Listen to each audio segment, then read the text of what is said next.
Shalom, everybody. This is Betty Erica, aka Lady Smooth, daughter of the Most High, daughter of the Most High Ministries, your scribe.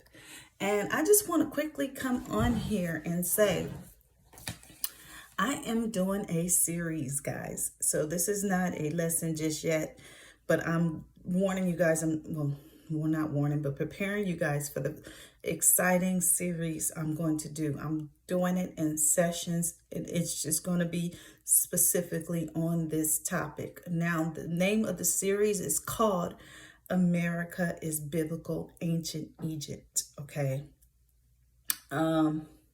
So the things I'm going to be covering is the connection between the Hebrews and Egypt, okay? And why just as Moses blended in Egypt and they couldn't tell him apart except for those who knew that he was not Egyptian, that he was Hebrew. However, I had an amazing dream, okay? And that's another part of the series is about Judah and Levite, and also all the 12 tribes, Judah, Levite, and Benjamin. Okay, now the Most High made it very clear to me who Judah is, okay, and Levite. We all know. Judah is spread all around. It's so big. The tribe that is very big. Judah is African Americans. I am one. I am also Levite too. I'm both. And my cousins I had a dream of are Native American. They are Levite bloodline. Mostly, I want to say they might have a little Judah in them, but 100% of their bloodline is Levite, which all of the 12 tribes pretty much have a very much similar blood type, bloodline.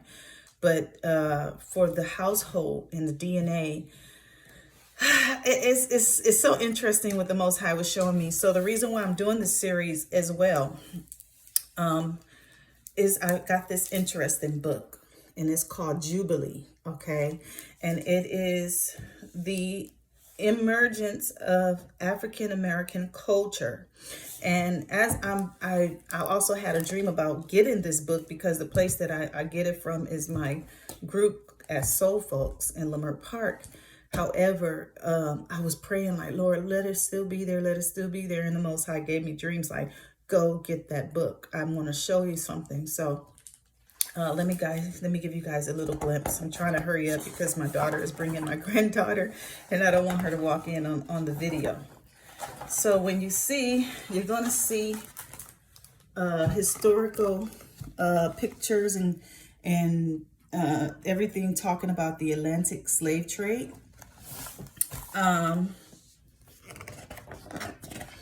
Yeah, everything talking about the Atlantic slave trade and where we were all scattered. Okay. So, and it goes on to say, I'm going to go into it because I haven't really read it yet. I read a bit of it, and even just the glimpse that I got was so interesting.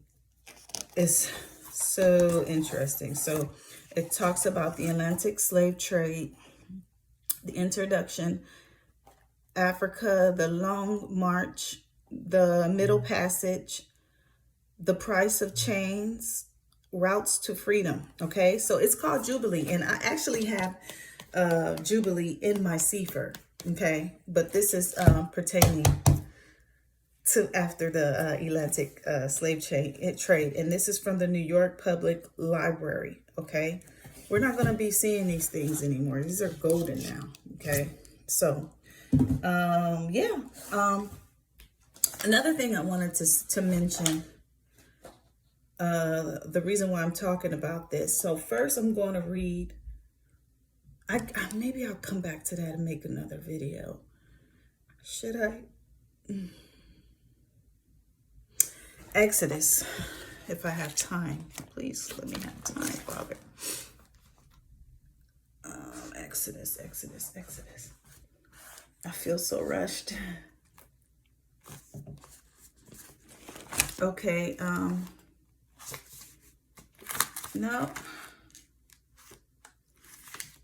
Oh, okay. I think I might have, let me see. 1 second here.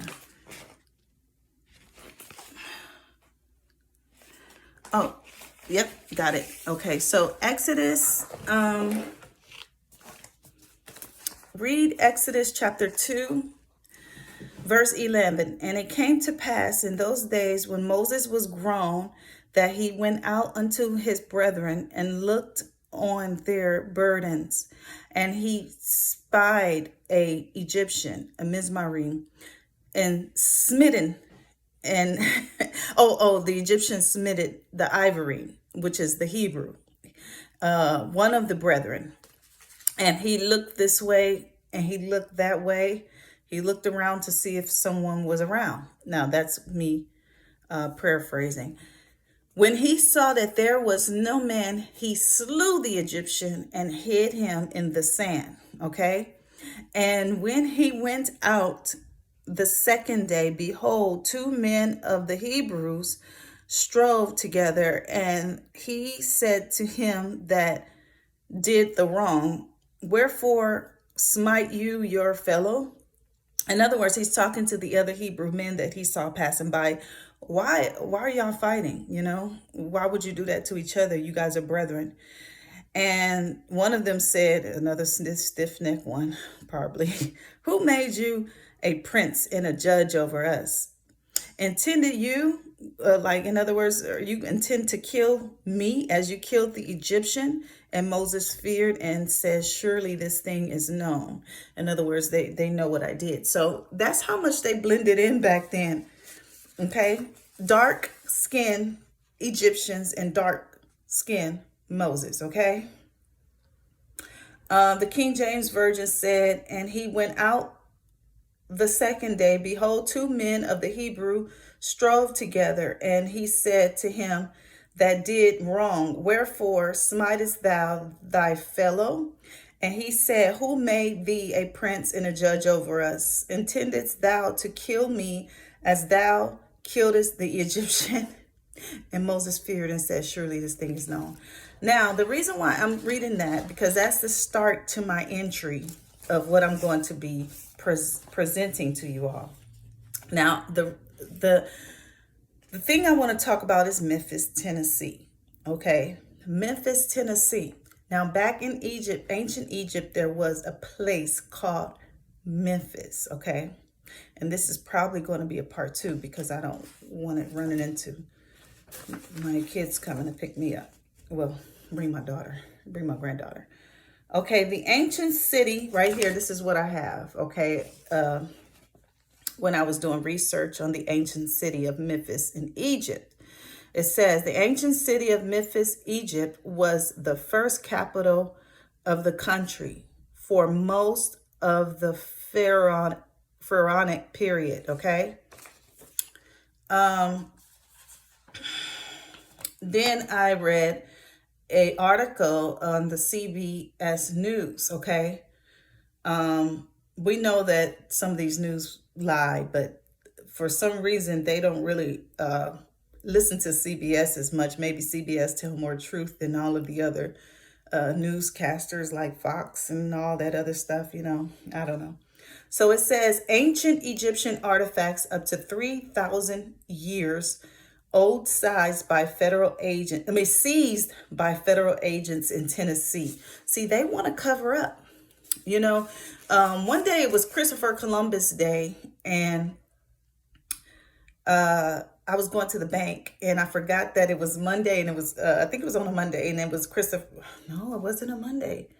Maybe it was. I don't know what day it was, but anyways, I said, "Why is the bank closed?" And then the guy said, "That Christopher Columbus Day." And I said, oh, well, I don't know why they consider this as a holiday anyways. He didn't discover America. And then one of the Hebrew older man, he said, well, one thing they good at is lying. They love to lie, and they good at that. I said, well, what are they good at? He said, lying. And I said, you know what? You're right. So they want to cover this stuff up. Look at this. Ancient artifacts in Tennessee. You know, Tennessee is next to the Mississippi River, which connects to the Euphrates River, okay, which also connects to the Grand Canyon, and we're going to talk about that.